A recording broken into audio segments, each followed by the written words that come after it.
Welcome back to part 2 of our new series related to packet tracing and of course network technologies. And in this particular video we're actually not going to be looking at packet tracer at all because we need to get some foundational information set. And we really have to get that foundation done, otherwise everything moving forward just becomes a complete mess. And much like a house, if the foundation is not solid, the house will collapse there afterwards. Now, this is one topic that I know everyone cringes when they hear of, and I'm not too sure why, and that is the OSI model. Now, hopefully I can make this make sense really quickly and easily, but also take away any fears about the fact that it's complicated or hard, which I think is why a lot of people fear it. Now, the OSI model is a logical model. It doesn't physically exist. It is a logical concept of how we process data and how data needs to be transmitted over a network. Now, it is comprised of 7 different layers. Layer 1 right at the very bottom of our list, layer 7 at the very top. Now, the easy way to remember the names for each of these layers is literally just write down the names. So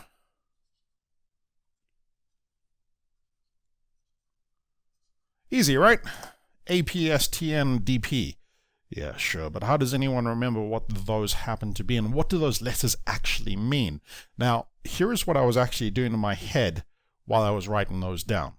If you can remember that all people sleeping through networking don't pass, you've got the first letter of each of the layers. So a real simple way to remember what the first categories are, so instead of trying to remember their actual technical terms, if we can just remember that little anecdote, all people sleeping through networking don't pass. Once you have that, you have the first letter for each of the layers. Now when you apply this to the actual layers, that is what their names are. So we have the application layer, presentation, session, transport, network, data link, and the physical layer. Now, what we care about predominantly from a networking standpoint is layers 1 to 4. We generally don't care too much about what actually happens at layer 5, 6, and 7. Although in saying that, we do find that in cases today, we still do look at certain things at those high levels. But predominantly from a networking standpoint, we're looking at layers 4, 3, 2, and 1. That's really where we focus our attention on. Now with that said, I want to fill in a few blanks about what we find at each of these different layers. So first of all, let's get through the naming convention. What are things called?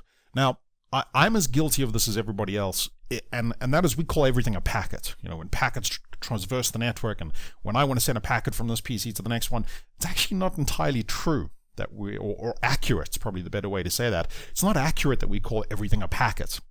We need to know what the correct technical names are at each one of these different levels. So at the physical layer, for example, what is actually known down here is just simply bits.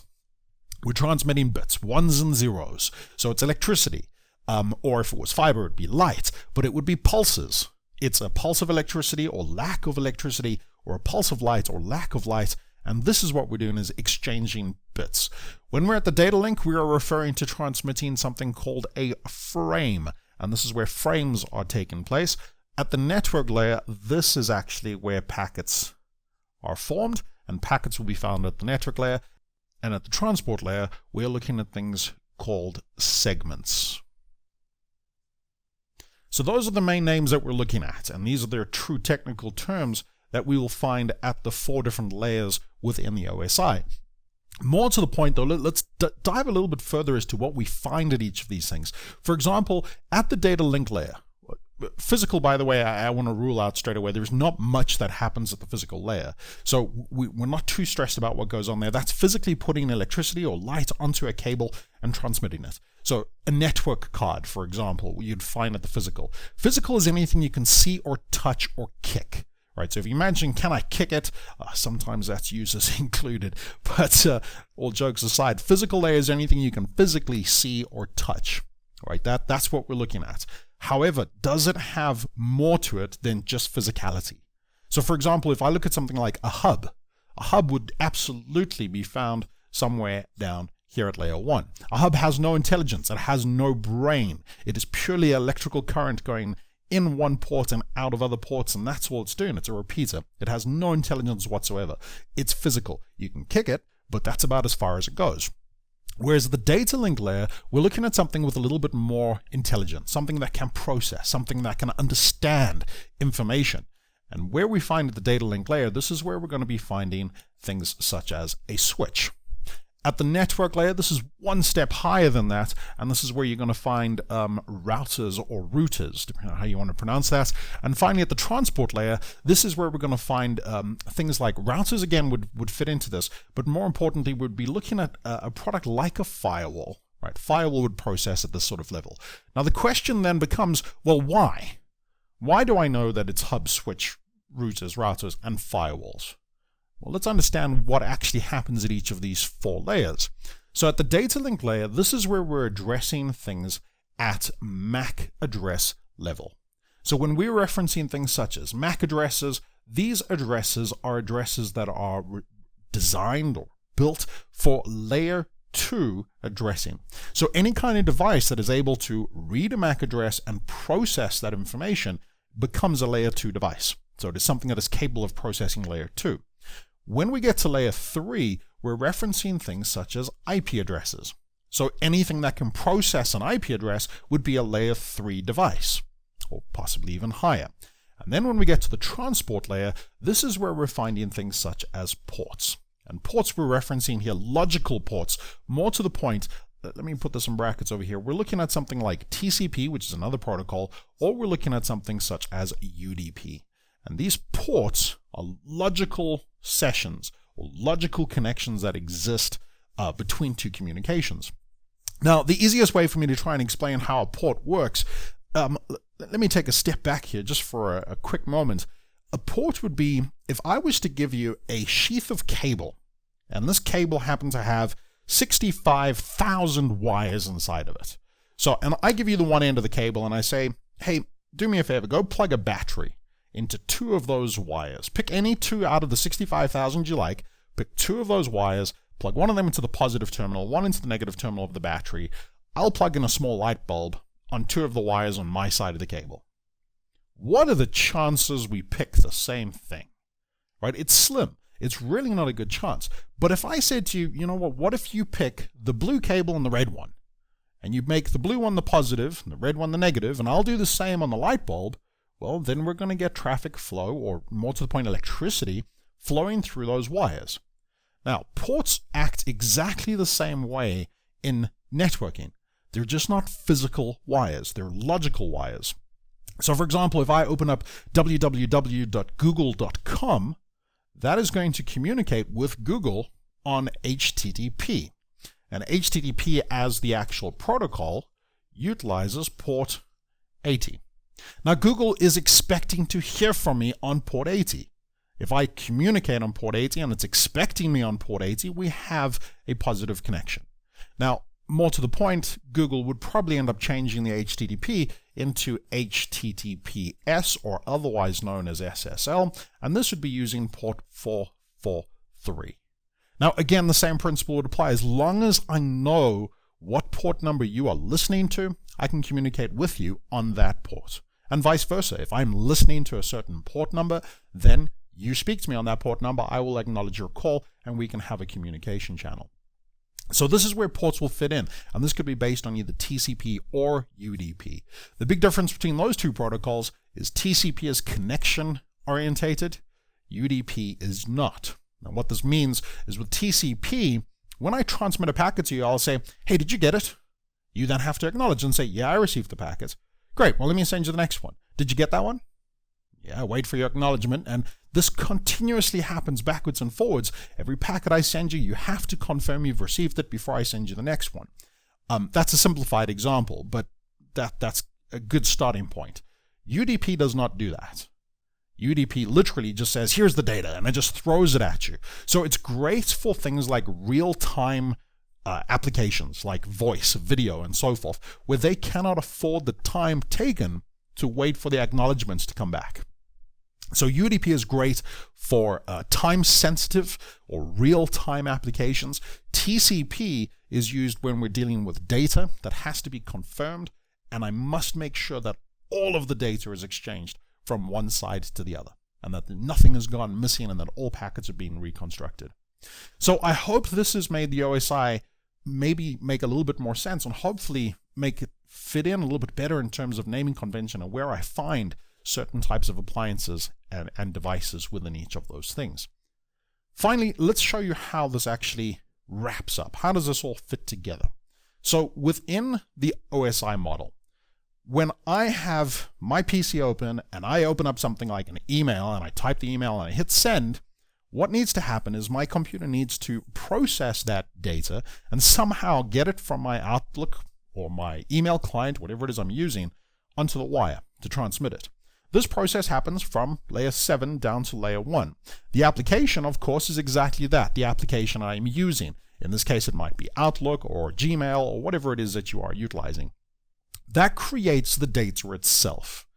Now, as we pass it to layer 7 needs to add its piece of information. And that piece of information is, well, what do I add to the mix? What do I add to the solution? And what application did I use? It adds what's called a header to the actual data. Now this header, as you can see, L7H, so layer 7 header, will be added to the front of the data. That thing gets passed, the entire thing gets passed logically down to layer 6. Now remember, I want to re-emphasize that. It's logical. This doesn't physically exist. This is all happening internally as processes and functions. So at layer 6, it says, great, thank you, layer 7. I've received the data plus your information that you've added to this. At the presentation layer, I need to add my headers to the mix. And then finally, that gets passed down to layer 5, which then adds its headers as well. Now, I know it seems like I've skipped out those two layers, so let me take a step back here for a moment. We know the application is physically what am I using, such as Outlook or Excel or PowerPoint in the case that you're looking at right now, and you're all using a web browser at this moment in time to watch the YouTube video. Now, the application is exactly that. Presentation is how is this data presented to me? So if you can think of things such as, well, how does JPEG differ from a GIF file? Right? They're both images, but their presentation is different. How do I exchange an email using something such as MIME? Now that kind of presentation, how the data is presented, is what is added to at the presentation layer. The session is exactly that, a channel, a communication, a session that exists between me and you. Now, importantly, think from a browser perspective. I could open multiple tabs on my browser, all of them going to YouTube. Well, that means that all of them are going to the same place, but I need to make sure that each of those tabs maintains the correct information for the corresponding tab. Session information is what's used to help us achieve this. So sessions allow us to say, well, when I receive data for tab 1, I know it's for tab 1 and not for tab 5. Otherwise, I might do a Google on two different tabs, one for cookie recipes and one for Ferraris, and all of a sudden, if the data got mixed up, I'd end up with a picture of a Ferrari that looked like a cookie and a cookie with wheels. That wouldn't make sense. So we have to put although pretty cool, wouldn't make sense. But we need to make sure that the session information is maintained, and that is what layer 5 achieves. Then we get into the bits that we actually care about from a networking standpoint. From networking, we care about layer 4, 3, 2, and 1. And as we've discussed, layer 4 is the transport layer. So once we take all that information and hand it down, we then add the layer 4 portion. And this would be the ports. What ports are being utilized, and whether it's TCP or UDP as two examples of protocols that would be used here. That gets handed down to layer 3, which then in turn adds its headers. The layer 3 header will be IP addresses. The source IP address, the destination IP address. Where did the traffic come from and where is it going to? So it can be routed to wherever it needs to go to. And then we pass it down finally to layer 2, which then adds its header, which would include the MAC address, the source MAC address, and the destination MAC address. Now, this might not be MAC addresses. If we look at an older technology like frame relay, this would be something called a DLCI, a Data Link Connection Identifier. So at layer 2, we say it's MAC addresses because 9 times out of 10 it will be, but this could be other types of addresses as well. Now similarly, I said at layer 3 this would be IP addresses.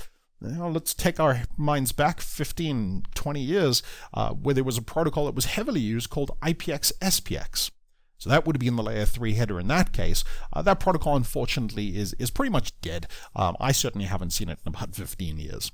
Now, one other really important thing that happens at layer 2, and this is a real gotcha that you got to keep your eyes open for on this one here is at layer 2, we also add a tail. So fundamentally, what do we have at the end of the day? We actually have 3 components that make up the entire packet. We have pieces of header, we have the body, and we have the tail. It's an animal, right? It's got a head, a body, and a tail. Great. So that data portion is the body. The headers we've discussed, and that would be all of these headers that get added together. That would form that header component. And then finally, we add the tail at the end. Now, the tail has a really important function that it has inside of that. 1, it marks the end of the packet, but 2, it contains something called an FCS.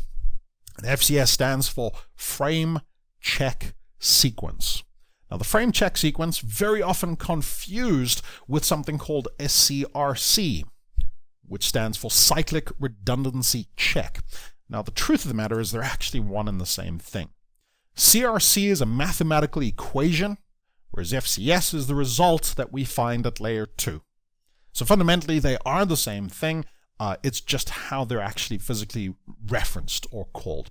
What a CRC does is it runs through a mathematical algorithm that allows us to identify if the packet is intact. Has anything changed since the packet was initially transmitted? Has anyone tampered with this information since its transmission?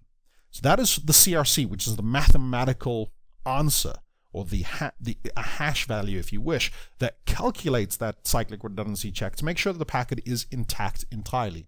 This CRC is represented as something called a frame check sequence, and the FCS is what is added to the tail of the packet. This allows to make sure that next device in line that picks up the packet can immediately check, is this packet damaged, or are all the 1s and 0s in place? If all the 1s and 0s are in place, continue processing the data. If one of the 1s and 0s is missing, or many of them are missing, throw away the packet, it's destroyed. And then if we're using a connection-oriented protocol, such as TCP, it would retransmit it for us. If it was UDP, well, the packet's dead. That's it. Once that's all gone through, what's the final thing for us to do? Stick it on the physical layer. Right? Physically transmit it. Once it's transmitted, the entire process happens backwards. The receiving device would have to process the information from layer 1 all the way up to 7. So it receives the information in its entirety, checks the FCS to confirm that the packet is intact and nothing's happened to it. Once it's done that and it goes, yes, I've confirmed this is all right, well, then it strips off the tail, doesn't need it anymore. And also strips off the layer 2 header once it has read it. The layer 2 header in this case is to say, who is this packet for? Remember I said at layer 2 we'll have the source and destination MAC address. Well, the question now is I've picked up this packet off the wire, or to be true, a frame off the wire. I picked up this frame, I looked at it and say, is this for me? Well, if it's not for me, throw it away. Right? It's not addressed to my MAC address. If it is addressed to me, great, then let's process this and hand it up to layer 3. So once I have processed the layer 2 information, I will remove the tail and I will remove the layer 2 header. At that point, I will then push the rest of the information up to layer 3, which will then identify if the packet is for me. Has it got my IP address in it as the destination? If it does not, we destroy the packet and we throw it away and we move on with our life. If the packet is destined for me, great, I've dealt with it. Remove the layer 3 header and pass it up the chain. Once it gets passed up, the same thing will happen. Am I listening to that port that you are using? So whatever the port number happens to be, and that will depend on the application. So that port, is it the correct port? If it isn't, destroy the packet. If it is the correct port, we've addressed the header, pass the data up the line. And this entire process will continue all the way up until I am finally left with just the data that needs to be given to the user. This is the OSI model. And if you can get your head around this entire construct, I promise you networking will be 1,000 times easier for you moving forward. Understanding where ports fit in, IP addresses, MAC address tables, the FCS, a really important thing, especially when we start getting into something called multi-layer switching. So when we get into multi-layer switching, that FCS becomes a real important thing to understand, and how it gets processed and how it gets applied. I hope this really helped you out. I hope this makes the OSI model make a lot more sense, and hopefully really solidifies what it does and why we have it. If you liked the video, please give us a thumbs up, and be sure to subscribe so any new videos that we release you'll be notified about as well. Have a great day.